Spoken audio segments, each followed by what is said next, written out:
Hello, I'm James Sylvester from JPS Reliability. Firstly, apologies for it being so many months since we followed up on our last case study 4. This is case study 5 from the Book of Gold, and this is done with support of RMS training. Just to recap about JPS Reliability, we're a team of specialised practical condition monitoring technicians, engineers, and what we do is we work to enhance system reliability by applying condition monitoring, which then improves the machine functionability. But to do that, if you don't understand how your system works and how it can fail, you won't know the failure modes to monitor. So we determine the failure nodes through our experience. And likewise, with condition monitoring technologies, there's a few about. And if you don't know which technology is best to pick up the failure mode at the correct interval for yourself, then you could be applying vibration, thermal, ultrasound, oils all incorrectly and thinking it doesn't work. It does work when it's done correctly. So we enhance system reliability, improve machine functionality, we determine the failure mode, apply the correct technologies, and through that we then advise and help the maintenance do the correct maintenance tasks to ensure the asset runs longer or eliminate repeating effects. Because as we know, condition monitoring alone does not improve reliability. You have to take actions to eliminate and engineer out repeat failures. A little bit more about us. We've got over 40 years experience in condition monitoring, balancing, alignment, reliability engineering. We work with many of the blue chip companies in US, UK, Canada and Australia. We cover all the technologies. We don't particularly like one. We love them all and we work with them all. From thermal imaging, vibration analysis, ultrasound, NDT, planning, improvements, all the way through to balancing and laser alignment. We're also certified in the said technologies, registered with lots of engineering councils as well, safe contractor and safe PPQ certified. But more important, what we're very proud of is the books we published. So the first book we did, this was basically 20 years of my black book notes. So I used to write down what I couldn't understand and I put it into this book here. This is Enhancing System Reliability Through Vibration Technology.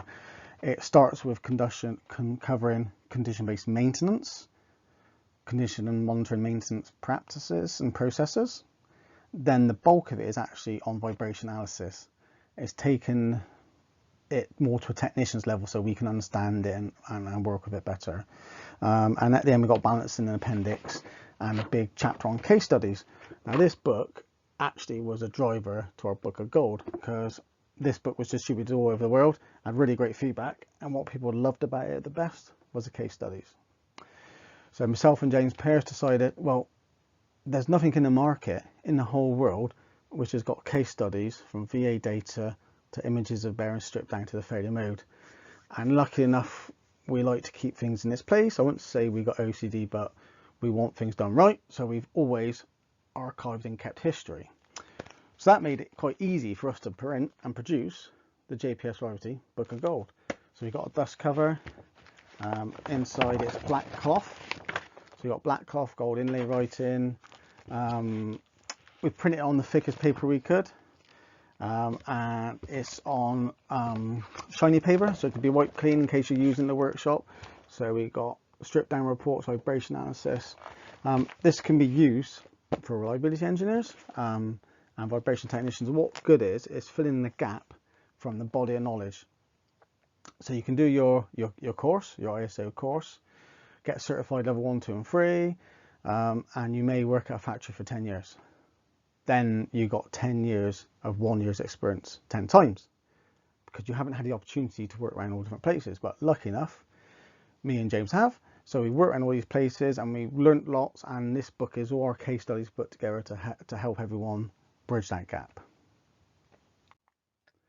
So you can look on our website and also the RMS training website, and you'll have our previous case studies, and also we got a lot on enhancing system reliability. So this one is case study number 5, and this is enhancing, well, using SPM HD enveloping on the fan motor. Just to highlight how proud we are of our books, thanks to poor RMS, we've been tracking the location of where our books are distributed, and you can see the gold color ones is Book of Gold and the blue is Enhancing System Reliability. So we're very proud that we managed to get our books out all over the world, and we got distributors in the UK, Africa, USA, Australia, Europe who are helping us get the book out because it's very niche. Back to the case study. So this one here is a process fan in a production facility. So you've got your motor, your joy belts going up to your fan on your pedestal, and it's just circulating air fan. So it's a clean air fan. It should run forever.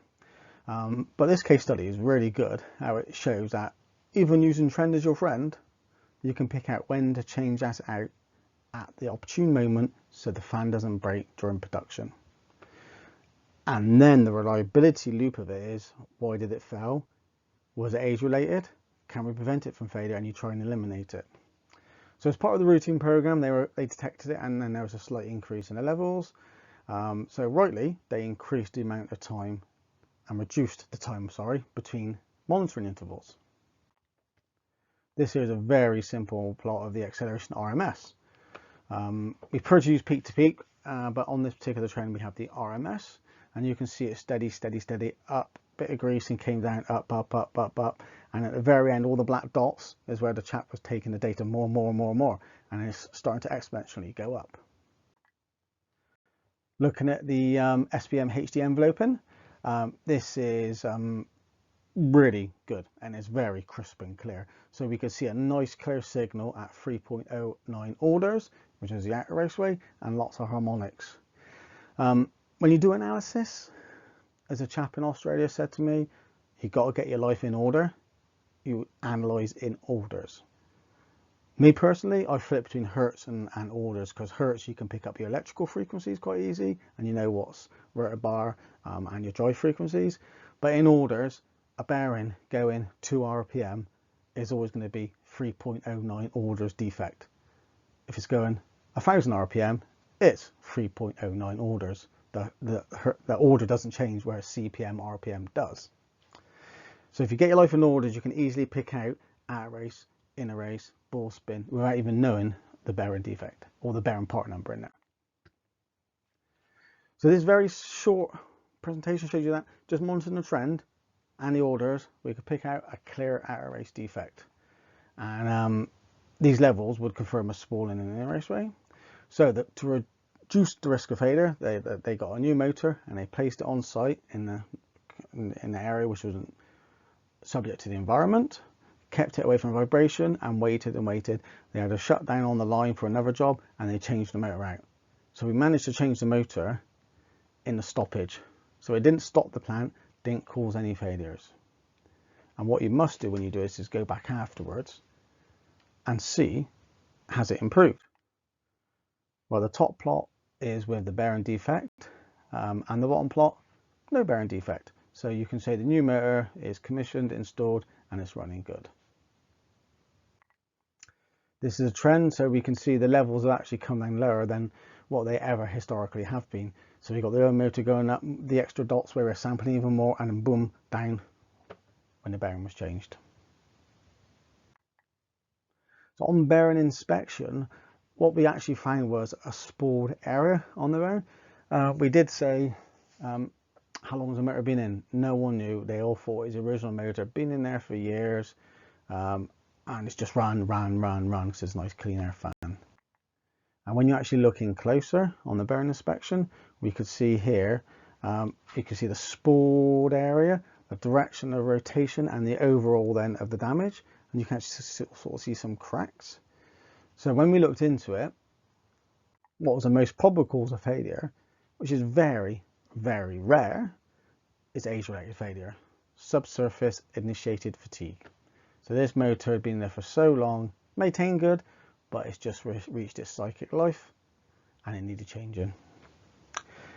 So this is another great example of how this technology, knowing your system, the risks to the plant, you can use control maintenance.